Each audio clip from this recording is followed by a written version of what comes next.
More evidence tonight that Canada's anti-money laundering system has completely failed, and BC is paying a huge price. Details outlined in a recently obtained report reveal a deadly trade cycle involving Chinese gangs, drug trafficking, and money laundering that's ending up in BC casinos and high-priced real estate. John Hua explains how it works. It's been dubbed the Vancouver model. Fentanyl, real estate, and casinos. A triad used in a massive money laundering operation connected to the Chinese criminal syndicate of the same name. The BC problem other countries are using as an example of what to avoid. To put it bluntly, far too many officials and law enforcement for the most part have had their heads in the sand. Warnings that existed for years confirmed in a November 2017 report from Australia's anti-money laundering agency, now obtained by Global News. An international professor in Australia and international agencies apparently knew more about this than British Columbia's government. The problem begins in Guangdong province in southern China, home to 100 million people and known to investigators as the world's factory. Here, transnational crime groups churn out methamphetamine and the chemical precursors for fentanyl, which are transported around the world through criminally controlled shipping routes to West Coast drug dealing networks in Vancouver and Calgary. They don't care about what the consequences are for the people that are using it. It's all about how much money they're going to make and put in their coffers. The drug money is then laundered in casinos, where the cash goes into underground banks in Vancouver, which is transferred back to banks in Hong Kong and Guangdong, China.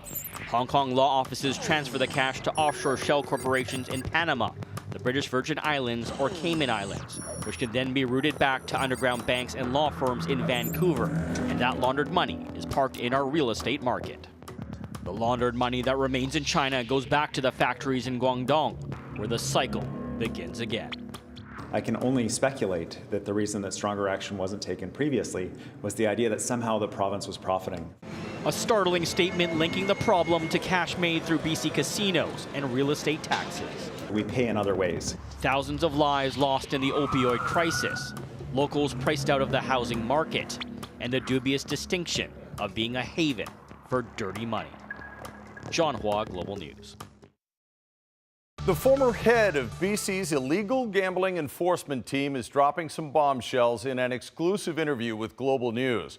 Fred Pinnock blames the RCMP and the BC Liberals for enabling organized crime and money laundering at BC casinos. John Hua has more on why Pinnock alleges both parties turned a blind eye to the problem and how the former government is responding. The public not only has a right to know, they need to know what happened. It's not pretty. Shutting down organized crime was Fred Pinnock's job for most of his 29-year career with the RCMP. But when the trail of dirty money led to BC casinos, the former commander of BC's illegal gambling enforcement team says the province's cash cow was off limits. It was the Wild West in the large casinos, where organized criminal activity was running amok. It was no secret to government. A startling allegation, he says, explains what Peter German described in his report on money laundering in BC casinos. This represented a collective system failure. While that report was non-fault finding, Pinnock has no problems pointing the finger. Corruption can come in many forms. It's not always the greasy little man handing out envelopes full of cash. It can also come in the form of a government looking the other way when dirty money is filling its coffers. Speaking publicly for the first time in nearly a decade, Pinnock, who led the Integrated Illegal Gambling Enforcement Unit, IGET, between 2005 and 2008, says his team was handcuffed when it came to casinos. They didn't want to know the details. They just do. They had a good thing going with all the dirty revenue being generated and didn't want that interfered with. The reality is, what he is saying is inflammatory, and it isn't correct. Rich Coleman, who later disbanded IGET in 2009, a year after Pinnock's retirement, called the unit ineffective, but says he never knew about Pinnock's request to expand. The reality is that nobody interfered with his ability to do his job from a political perspective. Pinnock says the pushback came internally, alleging senior officials at the BC RCMP were more interested in renewing a policing contract with the province than rocking the boat with the BC Liberals. They would say or do anything to ensure that the provincial policing contract was renewed. including being too cozy with the BC Liberals at that time.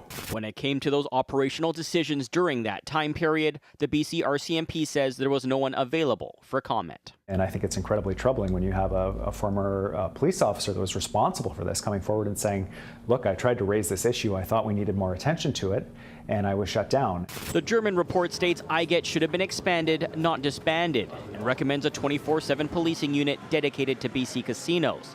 Exactly what Pinnock wanted so many years ago. He was a police officer. He was the head of the integrated casino team. We know that he was right. Pinnock says the BC NDP needs to launch a public inquiry, and if subpoenaed, he is ready to name names. I believe the BC Liberals were enablers in the flow of dirty cash for years and years into our casinos. A global news investigation is raising some concern over alleged links between BC's money laundering probe and a casino cruise on the South China Sea tied to Great Canadian nearly 20 years ago. Great Canadian later went on to build Richmond's River Rock Casino, where the laundering exploded. John Hua with a disturbing account from someone who was aboard the China Sea Discovery and why others call this revelation a bombshell. Years before high rollers hit the VIP rooms of the River Rock Casino in Richmond, its owner, Great Canadian Gaming Corporation, was testing the waters with a casino cruise on the South China Sea. We're digging something 15 years ago, but I mean, those red flags were raised there. Proka Avramovich, who asked that his voice be altered in fear for his personal safety, was aboard the China Sea Discovery as a Great Canadian security manager in 2001. He says the one-year venture was filled with suspicious activity, sketchy people, even an alleged ransom situation. We've been kind of kept hostage in China, and we couldn't leave the ship or the port. A global news investigation shows the cruise may also connect Great Canadian to an alleged partnership with the late Cheng Yutong, once Hong Kong's third richest man and one of the major players in a Macau casino monopoly. No legitimate operation should be doing business with Cheng Yutong. This is a close business associate of many, many years with Stanley Ho. Both Cheng and Ho are known to police and gambling regulators around the world for alleged associations to organized crime. Those allegations have never been proven and always denied. This is a bombshell.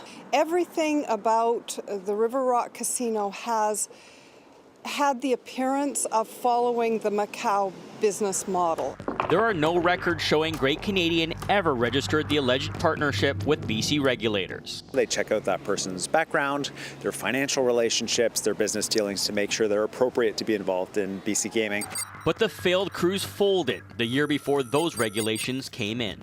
This just shows what an amateur hour the casino industry and regulatory infrastructure was.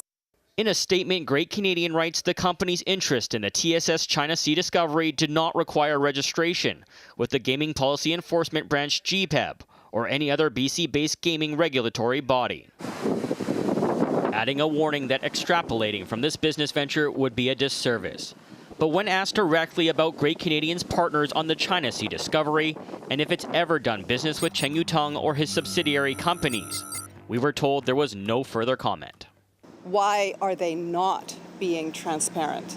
That's the question.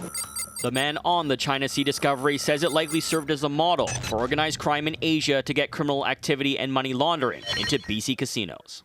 He has to be connected to what's going on right now. Strengthening calls for a public inquiry, which would include looking at if a problem played cruise 17 years ago continues to haunt BC casinos today. John Hua, Global News. Calls for a public inquiry into money laundering in BC casinos are getting louder, with critics saying the commissioned report on the problem might be compromised. Global News has learned the author, Peter German, serves on the same board as a Great Canadian casino executive and yet never included that person in the report. As John Hua explains, many believe that was a big mistake. When Peter German began looking into how BC casinos were unwittingly turned into laundromats for dirty money, gaming operators were quick to say anything you need. And I have to say the casino industry itself reached out to me even before I reached out to them. But someone else reached out to the author of BC's report on money laundering, Walter Sue, a Great Canadian executive, who sat alongside Peter German on the Richmond Olympic Oval's board of directors since 2016. As soon as I was appointed, he made it very clear that we should, he didn't want to confuse the two issues, and so I didn't. In fact, German did not interview Sue at all. I know Walter Sue, but I did not interview him for the report. Again, I wasn't looking for, it wasn't a fault-finding exercise. Sue has been with Great Canadian from the beginning, working his way up from a dealer to now executive vice president of player and gaming development.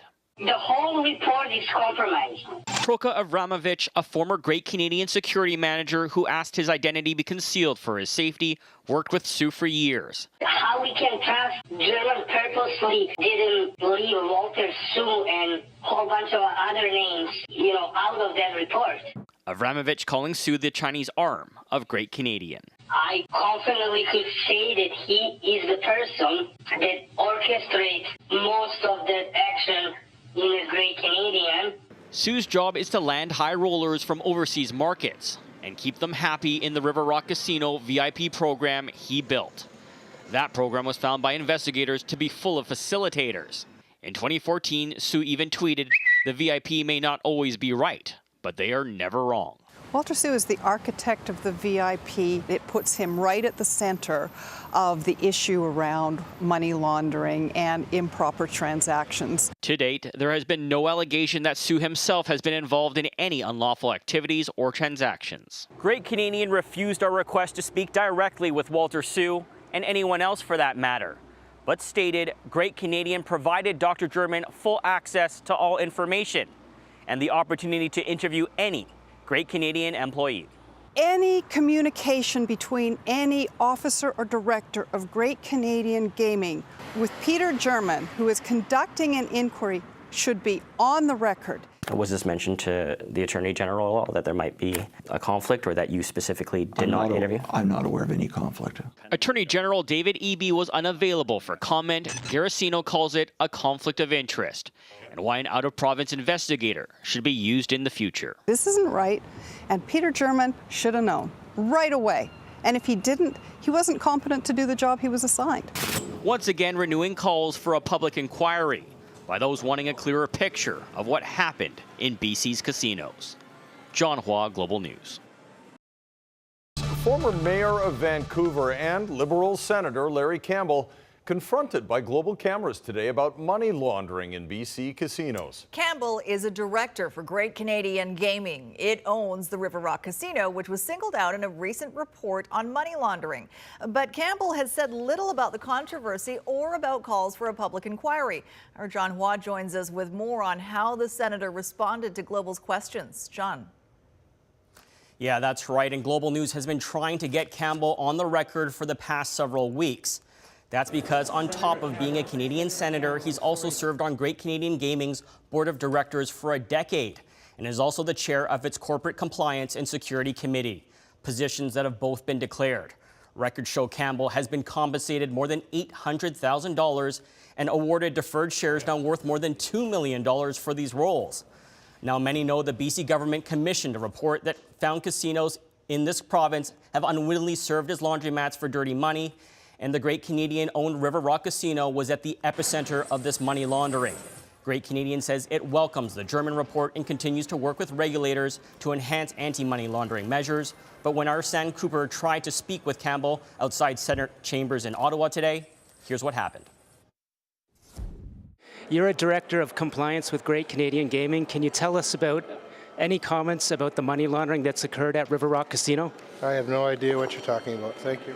But Senator, you serve the Canadian people, but as a director for Great Canadian Gaming, you serve shareholders. Is there a conflict of interest there? Yeah. That's it. It's just I chat this That's about great. the... Senator, excuse me, is there a conflict of interest? Thank you very in much. You serving Great Canadian Gaming as a director? Senator, can you tell us how much you earn as a director for Great Canadian Gaming? So, John, as you mentioned, Campbell is the chair of Great Canadian's Corporate Compliance and Security Committee. What do they do exactly? Well, according to Great Canadian's own reports, this committee oversees everything from the company's ethics and compliance programs, whether surveillance and security is adequate at all of its locations, as well as the company's overall compliance plan when it comes to regulators. So it seems a very important role. All right, thanks for that, John Hua reporting for us.